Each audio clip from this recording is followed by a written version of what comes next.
Welcome to the voice of St. Anthony Parish from Allston, Massachusetts, right here on WROL 950 AM 100.3 FM. And you can also hear us at CatholicAudiomedia.com. That's CatholicAudiomedia.com. And you can hear us on your favorite podcast platform.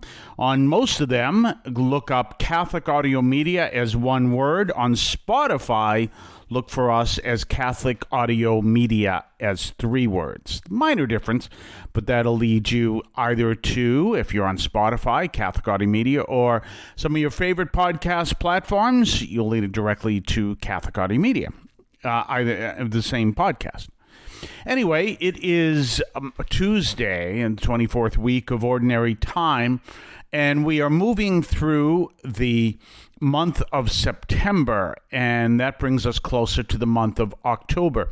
And what's important about October is the Synod of Synodality will be going on in October, and it's been probably extremely controversial here, more in the United States than other places. That's basically my guess, going by some of the news I've seen. And the reason why I say that is because the Pope has specifically mentioned people who are working against it here in the United States. They are a reactionary force.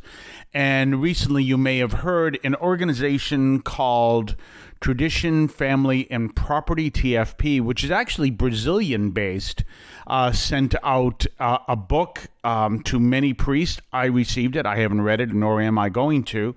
The foreword was put out by Cardinal Raymond Burke, who apparently has some connection to this organization. And there was a great article I read from Brian Fraga in the National Catholic Reporter. And I know National Catholic Reporter can be a controversial newspaper. I'm basically reading across the board. This just happened to be the National Catholic Reporter, which said that, according to critics of the organization, they're actually against Vatican II as well. So there is this strong pushback against the Synod. Well, the whole thing we want to look at is to first ask the question, what is this Synod? And then talk about what it is all about. So the Synod will be a gathering of bishops who will be meeting throughout the entire month of October. It'll be the first of two meetings. I don't know when the second meeting is. And they will be taking the results of a survey that happened among all Catholics in every country and then every continent, obviously. But there's a reason why I say that. And they're going to discuss what is our role as Catholics as we are in the 21st century. Now, one of the powerful things that we can recognize is that each country sent in a survey, and then those countries sent in a continental survey.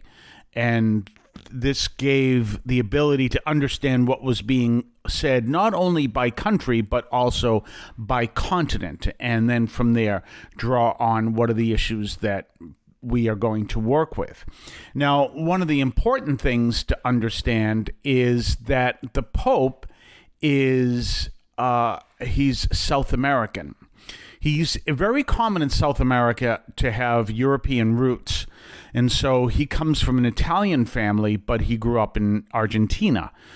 Argentina is very Italian. And so when you go to South America, you find a lot of European architecture in even ideas and town squares and painting and everything else. There's a lot of European reality in South America. In Brazil, there's a lot of Italian, and in Argentina as well, and then some other nations as well. So the Pope is from an Italian heritage, but he grew up in Brazil, just as you might meet someone here in the United States, your next door neighbor, whose last name could be Marconi, for example, and is born here, parents born here, maybe great-grandparents came from Italy, but they are of Italian heritage, but they are here in the United States. So you have a lot of that in Brazil, of different nationalities, of course. And that's the history of the Pope. But the South American church, by default, is very lay-driven. It's not driven as much by the priests and the bishops as it is by the laity. And so people have said in different sources that this is the inspiration for the Synod of Synodality. And reading part of the working document, I'd say that's absolutely true. And that's the purpose of the program this week, is to talk about some of the issues in the Synod of Synodality. So there's a lot that's coming out of South America, it appears, and using that model to discuss the future of the church. Now, that's important because the South American model and the North American, especially here in the United States, are two different models. And it's important to understand the difference between the two, which we are going to do on the other side of the break. You're listening to the voice of St. Anthony Parish in Allston, Massachusetts, right here on WROL 950 AM 100.3 FM. And you can also hear us at CatholicAudiomedia.com. Don't forget to tell others where they can find our program. You can hear us on WROL 950 AM and WROLradio.com at 3 p.m. Eastern Time, Monday through Friday. We then podcast the program on your favorite podcast platform and at CatholicAudiomedia.com. That's CatholicAudiomedia.com. You can also hear us at our parish website, that's St. AnthonyAlston.org. That is StAnthonyAlston.org. Let others know where you can find us and spread the word about the Catholic Audio Media podcast. We're back, and I'm going to be discussing a lot of the Synod of Synodality this week. And so the first focus would be to discuss its roots. And as I said, it seems that, and people have said this, that it's rooted in the South American church. And the South American church and the North American church are very, very different. If you are from the United States, which I'm sure most people listening to this are, and you were to go to a Spanish or Portuguese language mass and maybe spend a week with the community, you would see that it's run very differently than the North American community. And that is because it's very lay driven. And that becomes the whole purpose of what's an important part to understand. So what you may have is similar to what you're seeing happen in the United States already, is you may see a priest who runs one parish, but that parish may have 4 worship sites. I think when I was in Ecuador and I was in Colimes, there were, I think, 41 worship sites. One priest took care of 41 worship sites. Well, how does one priest take care of 41 worship sites? Does he do 41 masses every Sunday? No, he doesn't, and there's no way he can. But he'll do the main mass on Sundays, and then he will go to some of these worship sites, some of them weekly. They're called recintos. Some of them weekly, some of them monthly. And the people who run those worship sites are actually like their own churches connected to the parish. And so they have their own religious ed programs. They have their own community education programs, community building, everything else. They have all of that. But the priest only visits once a week or once a month. And so that's one of the things that you see in South America. So you can see it's very powerfully lay-driven, and it's built upon the idea that is coming out of the synods. So as I'm reading the working document, I said this is right out of South America, the synod, that we are all united in the mission of the church by our baptism, and we all have the same Christian dignity.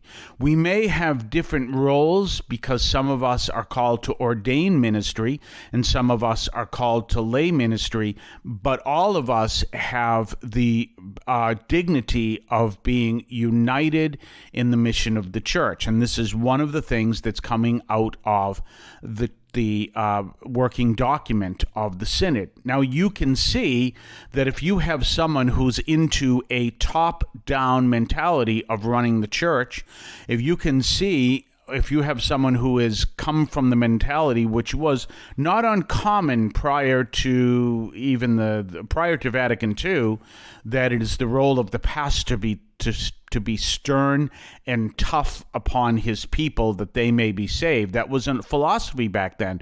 You can see if you come from that background, or you come from the background that I have the Masters of Divinity degree, and therefore I know better than you do, then that's going to be a clash, and it's going to be a huge clash.